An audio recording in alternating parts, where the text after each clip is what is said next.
Olá, meus irmãos e irmãs de Ideal Espírita, vocês amigos e amigas que nos acompanham aqui na página Estação da Luz Espírita, muitíssimo obrigado mesmo pela sua companhia. A nossa página Estação da Luz Espírita não tem fins lucrativos, o objetivo é a divulgação da doutrina espírita.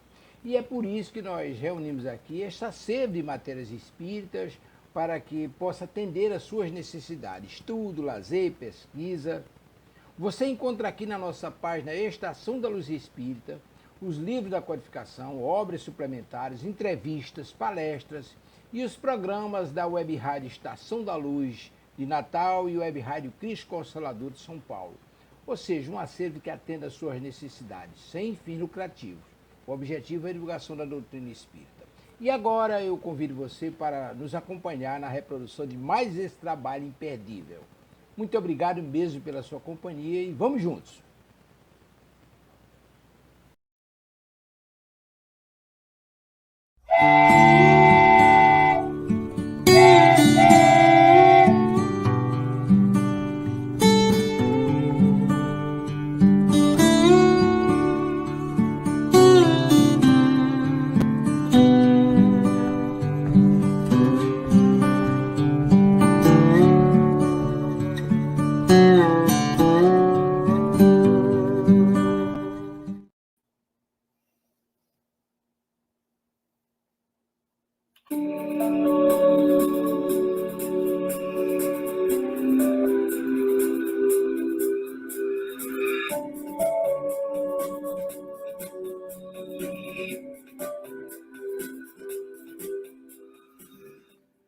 Muito bom dia, prezados amigos internautas.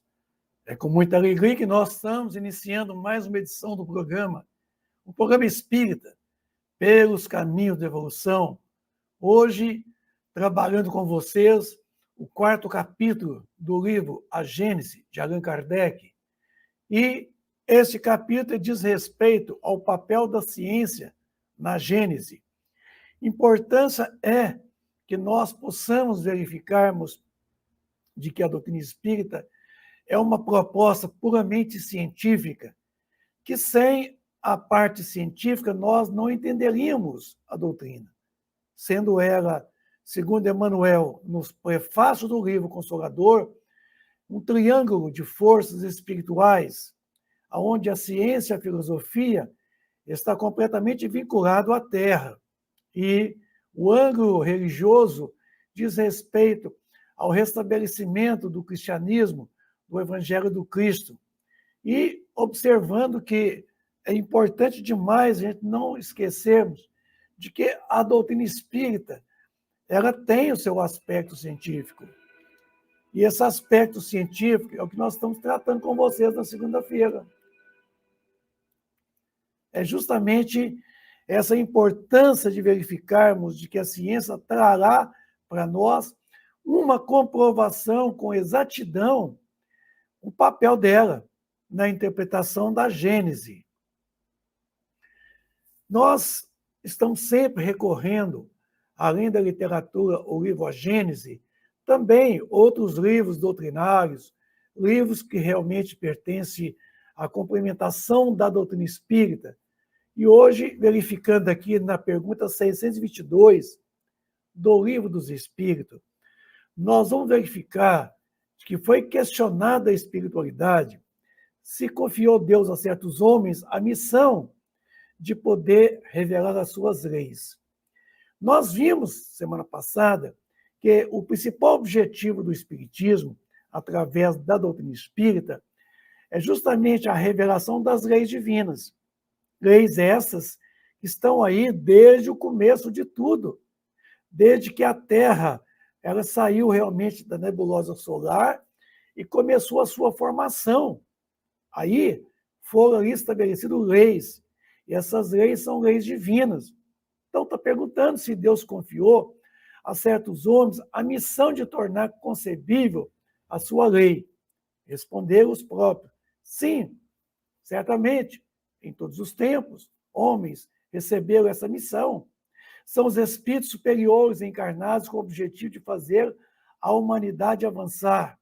Então, certamente nós tivemos, desde o período do homem, o homem de Neandertal, de lá para cá, nós tivemos a presença de grandes espíritos encarnados aqui, em homens muito ainda primitivos, trazendo as revelações dessas mesmas leis já existentes desde o começo de tudo, mas segundo o nível cultural de cada povo, de cada região. As revelações de hoje não são como as precedentes. Elas vieram de acordo com o entendimento, de acordo com a cultura, de acordo com a capacidade daqueles povos da antiguidade. Então, tudo veio em parcelas, tudo veio na medida da possibilidade. Portanto, que a própria doutrina espírita, que se trata da interpretação racional do espiritismo, não pode vir antes do século XIX. Porque se a revelação, que é a terceira revelação, que é a doutrina espírita, tivesse tentado vir antes do século XIX, teria sido abortada, ela não teria sido aceita. Então, precisou que a maturidade nossa permitisse que viesse até nós grandes e grandes revelações. Grandes reveladores viessem trazer. Então, Deus confiou a certos espíritos a essa missão. Nós tivemos muitos profetas que precederam Jesus. Isso, muitos e muitos profetas. Quando ele veio, ele já havia mandado os seus prepostos, né? Os chamados precursores. Precursor quer dizer, é aquele que vem abrindo caminho, é aquele que vem desmatando, vem descortinando, ele vem assim, enfrentando, né, os preconceitos de casta, os preconceitos religiosos, e ele vem desbravando. Tivemos vários profetas, até Jesus. E Jesus, pós-Jesus, tivemos também tantos outros, né, que compõem aí o próprio Evangelho. Nós tivemos aí 4 evangelistas principais, que é Mateus, Marcos, Lucas e João. Tivemos Paulo de Tarso também, um judeu que nos trouxe muitas cartas aos povos daquela época. Eu considero Paulo de Tarso um dos prepostos do Cristo, assim, que nos trouxe um conhecimento mais fácil, mais próximo ao nosso entendimento. E eu gostaria de falar também do objetivo, mas também da finalidade do Espiritismo. Se o objetivo do Espiritismo é a revelação das leis, porque ele se torna a terceira revelação através da doutrina espírita, mas para que revelar as leis? Para que se torna concebível essas leis? Aí é a finalidade, que é a transformação do homem e de toda a humanidade. Então, a qualidade do fim que se objetiva, a revelação das leis, é fazer com que a humanidade ela atinja realmente, certo? O ponto da sua espiritualidade, que ela consiga realmente fazer uma transformação individual e coletiva. É aquilo que se pretende chegar lá com o objetivo. Não basta revelar as leis. É preciso tomar essas leis, vivenciá-las com qualidade. E aí, a nossa iluminação interior, como diz o próprio Mateus, brilhe vossa luz, é fazer com que essa luz interior venha nos iluminar a nossa conduta, as nossas existências corporais, espirituais, isso, contribuindo assim para a nossa evolução espiritual. Portanto, que o objetivo sendo a revelação dessas leis, uma vez conhecidas essas leis, nós precisamos vivê-las. E ao vivê-las, essas mesmas leis, nós chegaremos a uma qualidade do espírito, que chamamos de espiritualidade. Esta é a nossa meta, né? A pergunta 132 também do Livro dos Espíritos colocou qual o principal objetivo da encarnação dos espíritos. A resposta foi fazer com que eles possam chegar à perfeição. Para alguns é expiação, para outros uma missão. Então, verifiquem vocês que a caminhada nossa, ela é infinita. Isso. Para estudar e interpretar o Espiritismo, surgiu, então, a doutrina espírita. Porque nos fala que são chegados os tempos marcados por Deus, em que grandes acontecimentos se vão dar para a regeneração da humanidade. Esse tempo é contemporâneo nosso. Esse tempo está aí. Esse é o momento em que nós vamos observar de que o Espiritismo, como se diz, ele não é a religião do futuro, mas é o futuro das religiões, porque haverão que as religiões precisarão buscar a base científica. As religiões têm que sair desse dogma religioso imposto pelo sistema passado e começar a descortinar e começar a buscar na própria ciência a comprovação daquilo que eles falam por parábolas, por alegorias, dando a comprovação. Portanto, que a doutrina espírita é esse passo inicial da religião científica do futuro, como diz o próprio Leon Denis, no seu livro O Invisível, onde ele coloca de que o Espiritismo é a religião científica do futuro. Então, o Espiritismo ele está presente em todas as religiões. Eu já mostrei para vocês aqui na conclusão de número 6 do Livro dos Espíritos. O Espiritismo é tão antigo quanto a criação.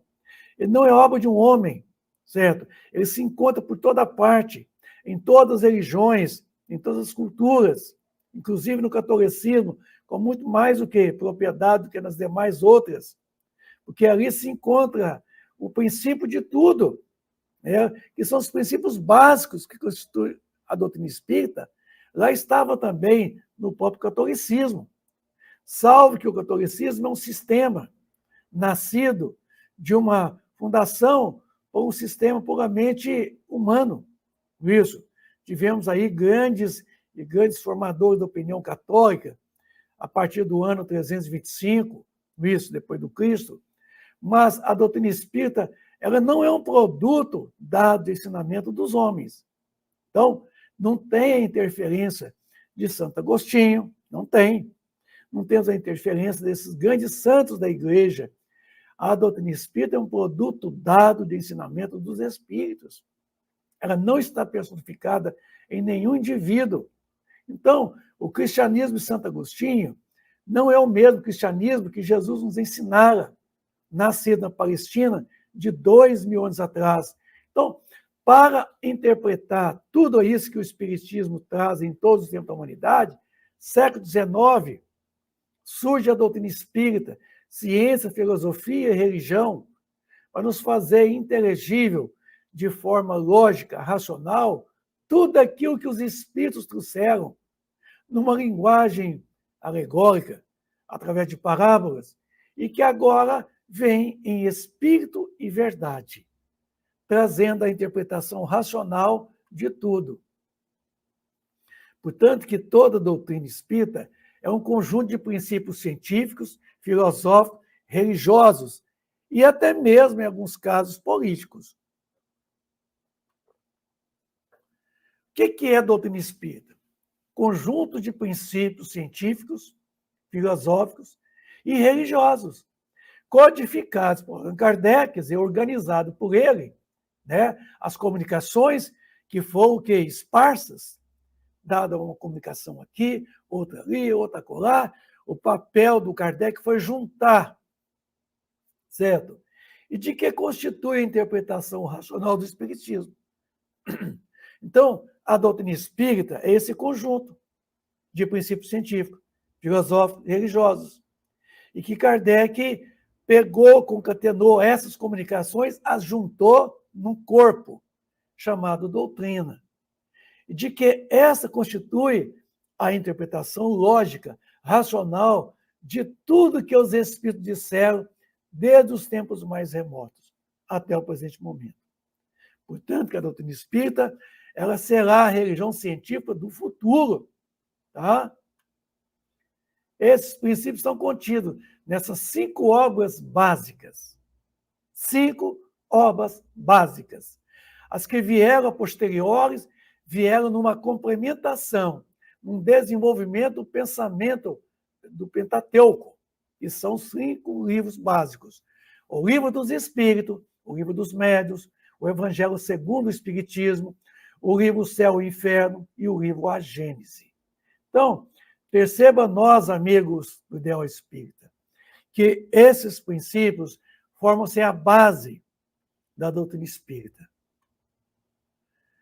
Bom, por se tratar de uma ciência, o principal objetivo da doutrina espírita é a interpretação racional do espiritismo. Portanto, que ela tem um papel muito importante, não ficar aí preso às alegorias, às parábolas, mas sim ao desenvolvimento destas parábolas, interpretando de forma racional, tirar o espírito da letra e não ficar preso à letra, o que faz normalmente, ficarmos presos à letra. E a doutrina espírita, ela interpreta racionalmente, ela tira o espírito da letra, porque a letra, diz João, é morta, mas o espírito vivifica. Quer dizer, o espírito existe antes, durante e depois. Quer dizer, ele é permanente, ele é duradouro. A essência é ele. Aí, ó.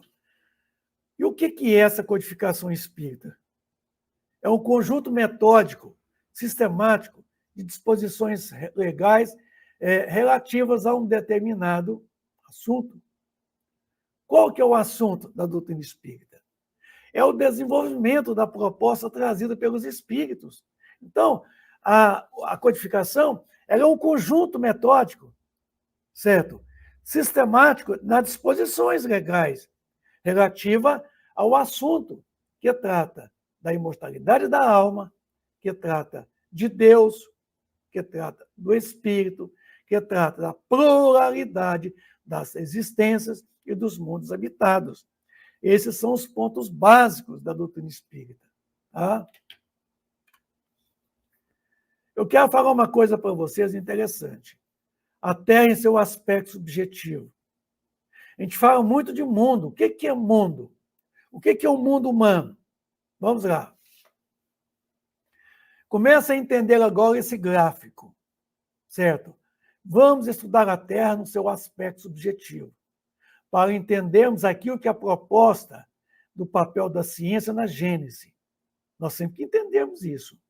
A Terra como um mundo. E mundo, o aspecto é totalmente subjetivo. Quando se fala mundo, não estou falando do objeto, estou falando do sujeito, estou falando das almas, estou falando dos espíritos que hoje estão na condição de almas, porque estão encarnados. Isso. Então, o mundo humano. Essa linhagem que vocês estão vendo no desenho, ela diz respeito, ela se refere às ramificações pelos quais a espécie antropóide ela surgiu e ramificou em várias espécies antropóides. E dentre estas, houve essa aqui, pelo qual o Australopithecus africano deu origem ao homem de Cro-Magnon, ao homem moderno. Então, isso daqui é o mundo humano. O mundo é subjetivo, não diz respeito às coisas. As coisas é outro assunto, a gente vai falar delas depois. Mas todas as vezes que eu falar mundo de expiação e provas, eu estou me referindo nós, os espíritos. Porque tem muita gente aí na tribuna espírita atropelando, falando coisa errada. Eu vou aproveitar o ensejo e fazer uma correção aqui agora. Eu vejo oradores de renome nacional e internacional dizendo que a Terra é um planeta de provas e expiações. Eu me arrepio quando eu ouço essa versão, dizendo que a Terra é um mundo de provas e expiações. Preste bem atenção. Preste bem atenção naquilo que você está falando. Você está numa tribuna ensinando, e muitos estão ensinando errado. Porque se você recorrer ao capítulo 3, no item 4 e 16, certo? O item 4 e 16 do terceiro capítulo do livro O Evangelho segundo o Espiritismo, você vai ver lá que a espiritualidade falou diferente, de que a Terra é um mundo de expiação no singular e prova no plural. Viu? Agora, o pior fica quando alguém coloca que a Terra é um planeta de provas e expiações. Ô meu, quem está aqui em expiação e prova não é o planeta. O planeta não passa por expiações e provas, certo? O que passa por expiação e provas é o espírito. Então, lá está escrito que a Terra é um mundo e não um planeta de provas e expiações. É um mundo de expiação e provas. Porque o mundo de expiação é a condição do mundo, na classificação dos mundos, certo? E provas é a condição nossa, do sujeito. Quando se fala um mundo de expiação, certo? É a condição do mundo. Nós não temos na classificação mundo primitivo, o segundo, mundo de expiação e prova, o terceiro, mundo regenerador, não temos? Mundo o quê? Ditoso, mundos o quê? Celestes, não é assim que está escrito lá? Agora, estão dizendo aí que a Terra é um planeta de provas e expiações. Olha, eu não sabia se a Terra passa por provações, não. Se a Terra passa por expiações. Eu entendo que quem expia é o espírito. Quem passa pelas provas é o espírito, não é o planeta. Agora, é preciso entender de que a Terra, ela é um planeta. Ela aloja dentro do seu bojo um mundo. Tá? Nós estamos aqui no planeta Terra formando um mundo. Esse mundo ele é subjetivo. Estou falando de almas. Estou falando de espíritos. Certo? Não estou falando de coisas. Coisas é o planeta. O mundo é aquilo que está dentro, é aquilo que habita o planeta. Então, somos nós, os espíritos, que formamos o mundo. O mundo espiritual, o mundo corporal, o mundo corporal, o mundo espiritual. Nós somos criaturas interexistentes. Nós estamos entre uma existência e outra. Porque nós somos permanente e duradouro. O espírito não morre. É o corpo que passa pela disjunção molecular, o corpo físico. Isso.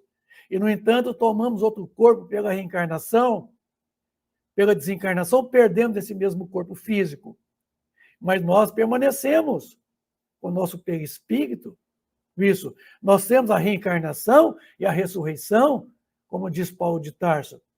A reencarnação ele chamou de ressurreição dentre os mortos. Quer dizer, dentre é preposição. Quer dizer, sair de entre os mortos. Isso é tomar um novo corpo, é reencarnar. Agora eu falo da ressurreição dos mortos, quer dizer, a ressurreição dos espíritos, que é o ressurgimento a nível de mundo espiritual. É se apresentando sem o corpo físico, mas com o corpo perispirítico, perispírito. É ressurreição. Ressurreição quer dizer ressurgir dos mortos. Tá? E ressurgir dentre os mortos é sair de entre eles, é reencarnar. Então tá aí, ó. Terra em seu aspecto subjetivo. Humano vem da palavra humus, que quer dizer matéria orgânica, oriunda da terra. E tomou Deus do limo da terra, está lá em Gênesis, e tomou Deus do limo da terra. O que é o limo da terra? São os elementos constitutivos da matéria do corpo humano, do corpo físico, da carne humana, da carne dos animais, certo?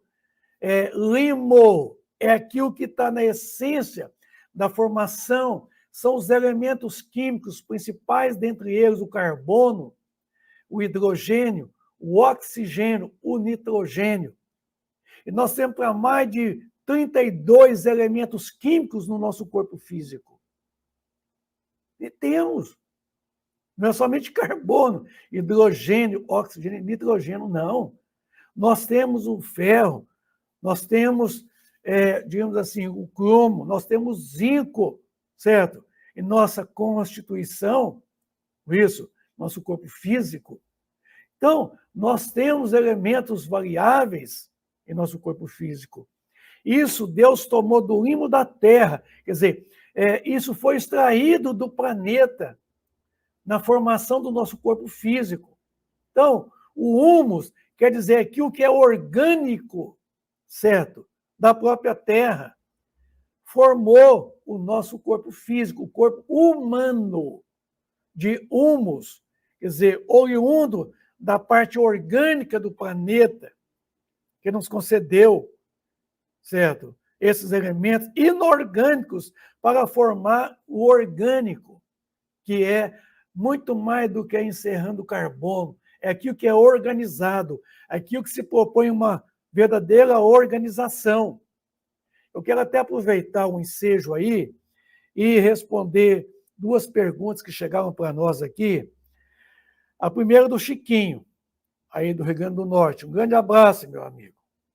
Apesar dos pesares e diferenças, será a cátedra da ciência que vai afiançar a existência do mundo espiritual, como ocorreu com a não sendo o centro da Terra, o centro do universo, a Terra. Olha, eu presumo que não cabe a nós, os espíritas, fazer essa comprovação, certo? Porque muitos de nós não somos cientistas, não somos homens da ciência. Eu acredito que cabe aos homens da ciência, sim, a comprovação do mundo espiritual, certo? Porque o Kardec, quando ele conheceu os fenômenos das mesas girantes, ele era completamente cético. Um pedagogo cético, não tinha conhecimento espiritual nenhum,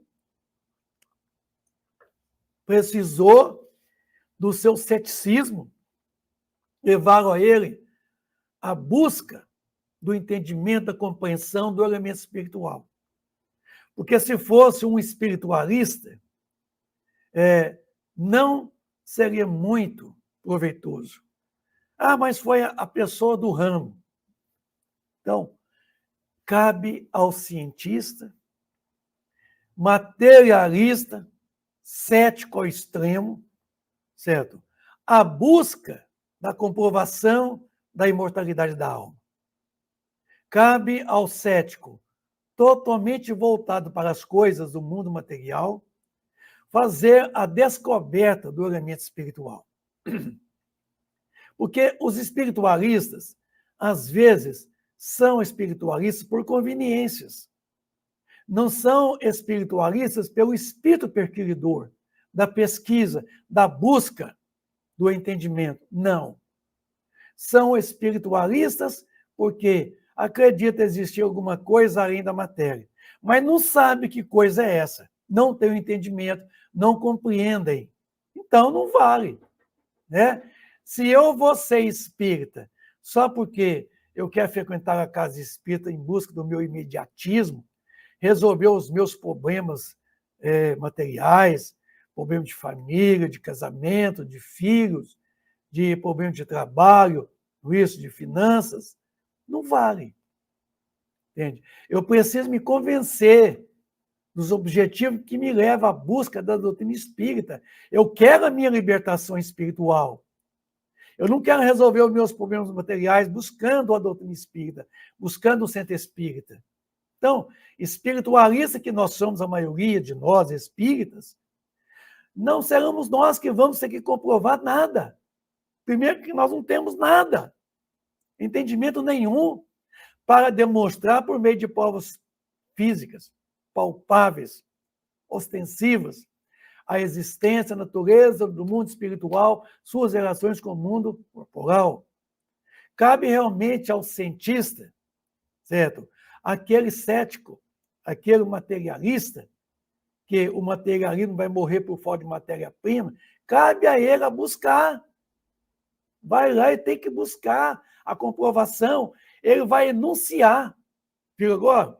Então, meu amigo Agostinho, é o seguinte, o caminho é esse aí mesmo. Cabe, né, a cátedra da ciência, quer dizer, cabe àqueles que estão aí formando essa academia das ciências, né? cientificismo acadêmico comprovar para nós a existência do espírito, sua natureza, sua origem, sua destinação. E lá vai, paulatinamente, Chiquinho, lá vai acontecendo, viu? Assim como a ciência realmente comprovou de que a Terra não era o centro do universo, essa mesma ciência, quer dizer, essa mesma proposta desses cientistas, certo? Agora contemporâneos, eles vão trazendo esses enunciados e demonstrando de que a ciência, certo, vai demonstrar já já um mundo paralelo a este, um mundo hiperfísico. A física quântica está quase comprovando, porque ela está em busca da partícula da consciência. Ela está em busca da consciência cósmica, que é Deus. E a partícula da consciência de que é o princípio inteligente do universo. Já está aí, já enunciando. Só que não estão tendo, assim, provas materiais para poder evidenciar, certo? Para poder comprovar as evidências. Mas que já são evidências, já são. Isso é notório. A outra pergunta é da Dominique, de Macapá. Um grande abraço. Ela pergunta, no Espiritismo, quais são os livros que falam da ciência espiritual? Ora, minha amiga, até outro dia eu comentei isso aqui, num outro programa, certo? Eu considero as obras básicas da codificação espírita, eu considero todas elas obras científicas. Eu considero. Porque o Livro dos Espíritos, ele tem um contexto filosófico, mas esse contexto filosófico, certo? Eu considero de uma filosofia prática, de uma filosofia que é muito mais do que amor à sabedoria. É uma demonstração da sabedoria com base científica. Porque o que o Livro dos Espíritos nos traz hoje? São revelações de contextos que a física hoje está trazendo. Então, eu considero o Livro dos Espíritos muito mais do que filosófico. Eu tenho para mim, o Livro dos Espíritos, um contexto altamente científico. Altamente científico. Porque ele fala do elemento espiritual. Ele comprova o mundo espiritual, certo? Ele demonstra, por meio de provas assim, irrecusáveis, ele fala a respeito do universo, da vida. Ele fala do surgimento, porque é o primeiro livro do Livro dos Espíritos, das causas primárias, né? As causas primeiras. Então, ele fala de um estudo do universo, da sua formação.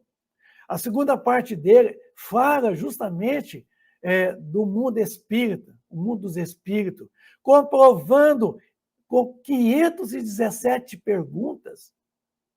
Eu considero isso altamente científico. Altamente científico. Agora, a sua terceira parte, né, do Livro dos Espíritos, trata das leis divinas, explicando elas pormenorizadamente. As 10 leis está contida ali. Isso. E o quarto livro, das penas e recompensas futuras, demonstrando da nossa imortalidade. Daquilo que nós teremos como recompensa por termos trabalhado o nosso progresso. Isso. E aí, o Livro dos Médiuns, eu nunca vi um tratado tão profundo cientificamente acerca do fenômeno espiritual, da comunicabilidade dos espíritos, da transcomunicação mediúnica. Ali é um guia dos evocadores, dos médiuns, guia quer dizer para ser seguido. É um livro que nos orienta, que comprova a imortalidade da alma, as suas manifestações através do fenômeno medianímico mediúnico. Eu nunca vi uma obra tão científica. É a parte experimental, é a parte que diz respeito ao fenômeno. Fantástico, lindíssimo isso. E eu vejo todas essas obras como sendo realmente obras de um cunho altamente científico. Mas, junto a ele, nós temos o livro A Gênese. O livro A Gênese é um livro altamente científico, que diz respeito sobre a evolução espiritual, a evolução material. sobre a origem da vida, o universo. Oi, é um livro na qual foi introduzido no seu capítulo 6, Uranografia Geral, que é um tratado do Camille Flammarion, que foi adaptado no livro A Gênese, e que traz para nós um conceito altamente científico do universo, do surgimento dele, da vida, da Terra, na vida da Terra, certo? E dos seres viventes no planeta Terra, a evolução. E um livro altamente científico, embora tenha outros assuntos também pertinentes, né? Muito fantástico, mas é um livro altamente científico. E eu vejo também outros livros, os livros de Gabriel Delany, eu considero altamente científico. A Alma Imortal, eu nunca vi um livro com um tratado altamente científico do século XIX. A Alma Imortal. Tá? O Fenômeno Espírita, a Evolução Anímica, de Gabriel Delany. Evolução anímica é sobre evolução, certo? E é altamente científico para a época e para o momento agora. Aí nós temos também algumas obras do professor Hernando Guimarães, tá? Teoria Corpuscular do Espírito, fantástico, o Psiquântico, tá? Espírito, Perispírito, Imortalidade da Alma, né? Que trata da reencarnação. E aí a gente vai verificando que as obras de Jorge Andréa também são também de um cunho altamente científico, tá? Então, assim, eu sugiro a vocês a buscar. E para encerrar as respostas, os livros de André Luiz, No Mundo Maior, eu vejo um tratado altamente científico. Nos domínios da mediunidade, Evolução em Dois Mundos, Mecanismos da Mediunidade, eu vejo um tratado de física quântica. Mecanismo da Mediunidade é um livro altamente científico, altamente difícil ao entendimento da maioria dos espíritas. Temos que ter um conhecimento científico de física para entender os mecanismos da mediunidade. Então, eu vejo que nós, às vezes, estamos aí com uma literatura altamente científica e ficamos muito presos aos livros de muito, assim, romances. Quer dizer, o romance tem seu valor. Mas se queres aprender a doutrina espírita, tem que estudar a ciência espírita. Temos que estudar. Sem ela não tem como não. Viu? Então, eu sugiro, viu, minha amiga, a esses aí, assim, inicialmente. Tá bom? Espero ter correspondido com as respostas. Olha, eu fui lá no livro A Gênese, lá no capítulo 12, no subcapítulo 2, no item 7. O Senhor formou, pois, o homem do limo da terra, e lhe espalhou sobre o rosto um sopro de vida, e o homem se tornou vivente e animado. Então, quer dizer, Deus tomou dos elementos da terra o carbono, certo? O hidrogênio, o oxigênio, o nitrogênio, que são 4 elementos essenciais, é o chamado chon, e demais, mais uns 28 elementos químicos. E ali formou aquele corpo e deu ele vida. E permitiu, pelo sopro, certo? Que essa vida fosse animada pelo o princípio inteligente do universo na condição de espírito. Porque não somos nós que damos vida ao corpo, tá? Nós animamos um corpo com vida. Então, quando ele diz que Deus tomou do limo da terra, né, e espalhou sobre o seu rosto o sopro de vida, quer dizer, permitiu que esse corpo vivo fosse animado pelo princípio inteligente do universo, na condição de espírito, tornou-se, então, vida vivente e passou a ser animado. Tá? Então, a gente entra num corpo vivo e a gente vai animar esse corpo vivo, desde o blastocisto, que são 64 células. Tá? Quando os 2 gametas se unem, o gameta feminino e masculino se unem, a formação de um ovo, o ovo, pelo quê? Pela meiose, ele vai reproduzir de 2 para 4, 4, 8, 16, 32, 64. Quando a meiose leva 64 células, o espírito adapta, o espírito acopla e passa a animar 64 células, chamada blastocisto, animado, vivo, e começa a animá-lo. Aí é o que está dizendo aqui. Então, Deus tornou-se vivente e animado. Então, tomou o limo da terra, os elementos da terra, o humus, elementos que organizam, elementos organizados. Viu? E aí, nós falamos da terra no seu aspecto subjetivo, o ser espiritual que nós somos. Nós somos o princípio inteligente do universo, na condição de espíritos, tá? Porque na pergunta 607A do Livro dos Espíritos, disse que o princípio inteligente do universo, num dado momento, passou por uma transformação e se tornou espírito. Então, até então, não era espírito. Era o princípio inteligente do universo. E a partir de então, se tornou espírito, quer dizer, adentrou uma nova fase do processo do progresso intelecto-moral, e que para aí surge a evolução, certo? A gente passa a perceber que formamos esse ser espiritual, o espírito, certo? Nós não somos espírito, nós estamos espíritos. E aí temos no seu aspecto subjetivo, né, o mundo social. O mundo social é esse mundo do qual eu e vocês que estão me ouvindo agora estamos fazendo parte. Uma sociedade, quer dizer, nós estamos vivendo em sociedade. Estamos permutando nossos valores. Estamos crescendo socialmente esse mundo subjetivo.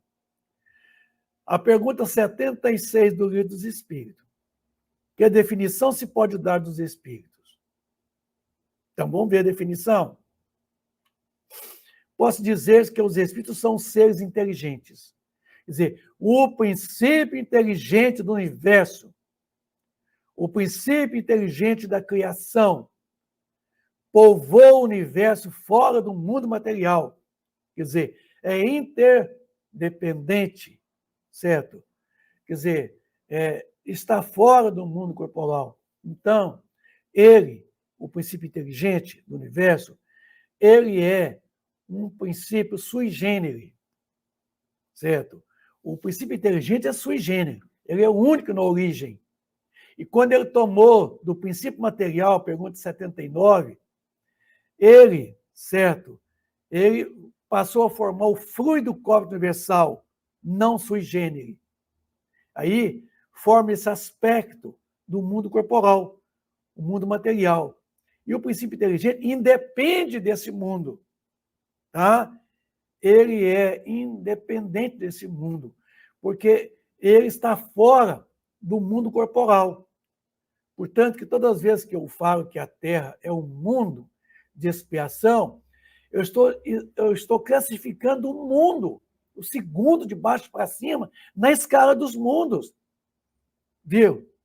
Portanto, que a minha observação, eu chamo a vocês, amigos do Ideal Espírita, a uma observação, reflita um pouco, raciocina um pouco, me ajuda a entender de que a Terra não pode ser um planeta de provas e expiações, que a Terra não pode ser um mundo de provas e expiações, certo? Porque a questão provacional não é do planeta, certo? A questão provacional é do espírito. Quem passa pelas provações é o espírito. Agora, toda expiação necessariamente é uma prova, mas nem toda prova é uma expiação. Então, a expiação aqui é uma condição que classifica o mundo, certo? Classifica o mundo na escala dos mundos. Então, Não é provas e expiações, é expiação e provas. Porque aqueles que estão nesse mundo de expiação são os espíritos que estão passando pelas provas.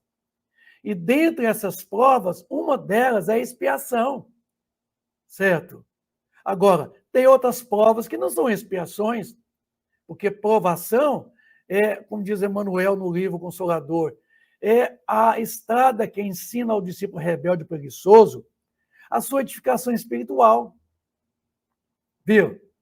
Agora, as provas são capacidade de demonstração de superação, certo? Das questões que nos envolvem ao erro, quando nós infringimos as leis divinas.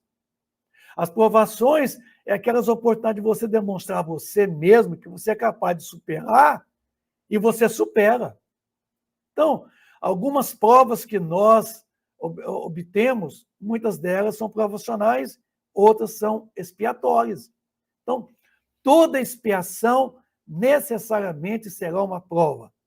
Mas nem todas as provas constituem expiação. Eu quero que vocês entendam isso. Não esqueça, quando me referi à Terra, eu vou dizer que a Terra é um mundo de expiação no singular e provas no plural. Agora, quando eu me falar em relação ao universo, que tem bilhões de estrelas, eu posso dizer que lá tem mundos de expiações e provas. A concordância tem que valer agora, né? Eu estou falando no universo, num todo. Eu tenho que falar de mundos no plural, porque lá tem muitos mundos de expiação e provas. Então, a concordância tem que funcionar aí agora. Mas quando eu me referi a um único orbe, um único planeta que é a Terra, é no singular, mundo de expiação, que é a condição da classificação do mundo que está no planeta Terra. Esse mundo ele é de expiação, e nele as almas vivem passando pelas provações, certo? E pelas expiações, necessariamente, ao expurgo, ao colocar para fora o lixo mental, as toxinas mentais de André Luiz, que ele fala, isso. É aquilo que nós não podemos entrar no reino dos céus levando a matéria densa, pesada, que nós inoculamos através dos vícios, das mazelas, durante décadas da nossa vivência aqui no mundo corporal, vivendo esse materialismo exacerbado. Então, nós temos que eternizar o nosso perispírito, sutilizá-lo, para que nós possamos ter um nível de consciência mais elevado, que é o céu, está dentro de nós mesmos. Então, esses seres são inteligentes da criação. Eles povoam fora do mundo material, certo? Nós somos independentes do mundo. O planeta pode acabar aqui agora, bum! E nós vamos continuar existindo. Porque nós existimos antes da formação, certo? Na condição de princípio inteligente, aguardando o momento em que a Terra ofereceria condições de animalidade, certo? De o princípio inteligente do universo, na condição de espírito, poder adentrar um corpo físico. É o que nós vamos falar a partir do capítulo 6, desse mesmo livro que está aqui agora. Os espíritos constituem um mundo à parte, fora daquilo que nós vemos? Sim, o mundo dos espíritos, ou das inteligências incorpóreas. Então, nós estando aqui nesse corpo físico, certo? Nós vivemos um mundo espiritual e um mundo corporal. Nós temos essa grande vantagem. Estando nós encarnados, nós experimentamos o tempo todo o mundo espiritual e o mundo corporal. Tá? É tanto que quando o nosso corpo dorme, a gente sai dele e a gente experimenta a sensação do mundo espiritual. Quando o corpo acorda, a gente recobra a vida corporal, mas não deixando de ser espírito, não deixando de viver como espírito, não deixando de viver o mundo espiritual, do qual nós fazemos parte.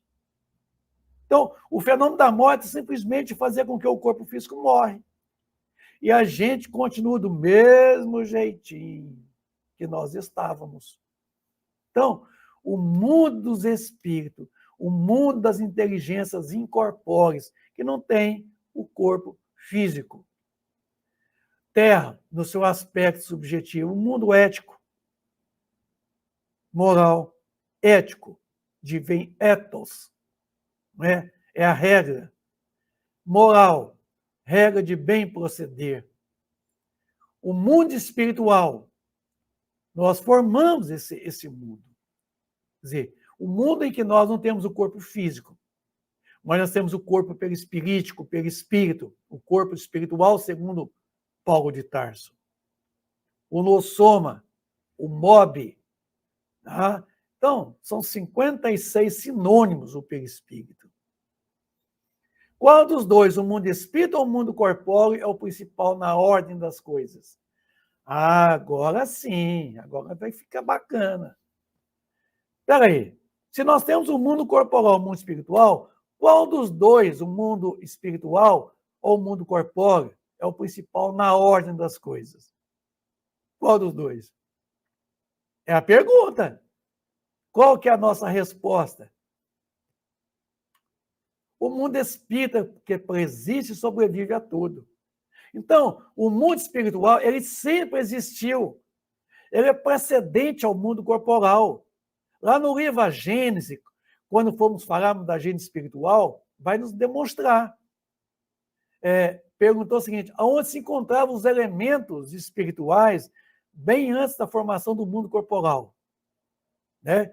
Eles estavam aí, né, nesse universo amplo, aguardando, né, a formação daquele mundo corporal. E o mundo corporal, ali estava em germe o princípio espiritual, aguardando as condições favoráveis do humus, da matéria orgânica, lhe permitir a formação de um corpo pelo qual eles poderiam adentrar pelo processo encarnatório, como homens. Então, o mundo espírita, certo? Ele é pré-existente, ele é pós-existente, ele é permanente, ele é duradouro, ele é real. O nosso mundo corporal até agora, ele é transitório, ele é virtual, ele é passageiro. Então, que daqui a pouquinho, esse momento que nós estamos aqui agora, com vocês, esse momento vai terminar. E vai deixar de existir, porque a gente tem uma hora. Nós temos 9 minutos para terminar esse programa. Então, isso daqui é uma virtualidade. Vocês estão me vendo, certo? Estão vendo o PowerPoint, isso, a imagem. Isso daqui é puramente virtual, isso não é real. Isso é uma imagem formada por pontos luminosos que varre a tela do seu celular, está varrendo a terra, varredura da tela do seu notebook, do seu monitor, do seu computador. Um ponto varrendo assim, ó, para formar essas imagens. Essa imagem que vocês estão vendo aí não é real, ela é virtual. Viram agora? Essa virtualidade, outro momento eu explico ela para vocês, certo? Sobre a varredura horizontal ou vertical, na formação de um anteparo como a tela de um monitor, de um celular, formando as imagens. Então, eu quero dizer para você o seguinte, de que o mundo real é o mundo espiritual, porque é o mundo pelo qual nós somos oriundos, porque ele é permanente e duradouro. Aliás, a doutrina espírita, hoje, ela está para nós como uma doutrina, uma proposta, unicamente preocupada em nos preparar para a vida futura. A preocupação da doutrina espírita não é nos preparar unicamente para a vida corporal, embora ela fale de como viver no mundo corporal. Ela nos ensina que para vivermos a vida espiritual, nós precisamos começarmos aqui, agora, uma corrigenda de vida, uma busca de um desenvolvimento intelecto-moral, que estamos fazendo aqui, nos preparando para uma vida futura. Está lá no Evangelho, capítulo 3. É um dos pontos básicos da doutrina espírita, a preocupação com a vida futura. Então, a doutrina espírita, ela está para nós como condição de poder nos ensinar, de nos preparar para o futuro, a vida espiritual, de como viver lá, de como relacionar. E nós aprendemos isso a partir de agora, do mundo corporal. Como é que eu vou entender o mundo espiritual se eu nem sequer conheço o mundo corporal? É pelo visível, pelo tangível, pelo concebível, é que eu vou trabalhar o invisível, o inconcebível, certo? Então, não adianta eu tentar falar do mundo espiritual se eu não conheço o mundo corporal. Vai adiantar? Eu preciso primeiro conhecer o mundo ao qual eu faço parte, o mundo material, o mundo da matéria, denso, pesado que está para nós aqui. Eu tenho que conhecer ele, para depois conhecer a contrapartida, a antimatéria, o mundo espiritual, o mundo totalmente eletromagnético. É nesse sentido que a doutrina espírita ela está para nós, para nos poder ensinar acerca da nossa imortalidade, certo? Da nossa pré-existência, pós-existência, nos preparando com relação à vida futura. A realeza espiritual, certo? A realeza espiritual, porque a nossa realeza aqui era muito passageira, então não é uma realeza, certo? É uma permanência temporária em termos de aprendizado, de desenvolvimento das potencialidades, das quais nós trazemos em nós em germe a espiritualidade, que nos é peculiar a ser desenvolvida pelo progresso no mundo corporal. Então, o que eu estou fazendo aqui com vocês, nesse estudo dessa manhã, dessa segunda-feira, não se passa sequer de um estudo acerca de nós mesmos, nos preparando com relação à nossa origem, falando da nossa natureza, falando da nossa destinação, que não é a Terra, certo? É os mundos celestes. Na classificação dos mundos, né? Capítulo 3 do Evangelho, segundo o Espiritismo, na classificação dos mundos. Os espíritos constituem um mundo à parte, fora daquilo que nós estamos vendo? Pergunta 84 do Livro dos Espíritos. Quer dizer, os espíritos constituem um mundo à parte? É um mundo à parte ao mundo corporal? Esse que nós estamos vendo, sentindo, constitui? Sim, o mundo dos espíritos ou das inteligências incorpóreas. Então, o mundo espiritual, certo? Ele está, certo? Interpenetrando o mundo corporal. Interpenetra. Quer dizer, ele está ele está em as entranhas da matéria grosseira, o mundo corporal. O mundo espiritual, ele é totalmente eletromagnético. A matéria que o compõe ela não tem a densidade da matéria densa do nosso mundo. Tá?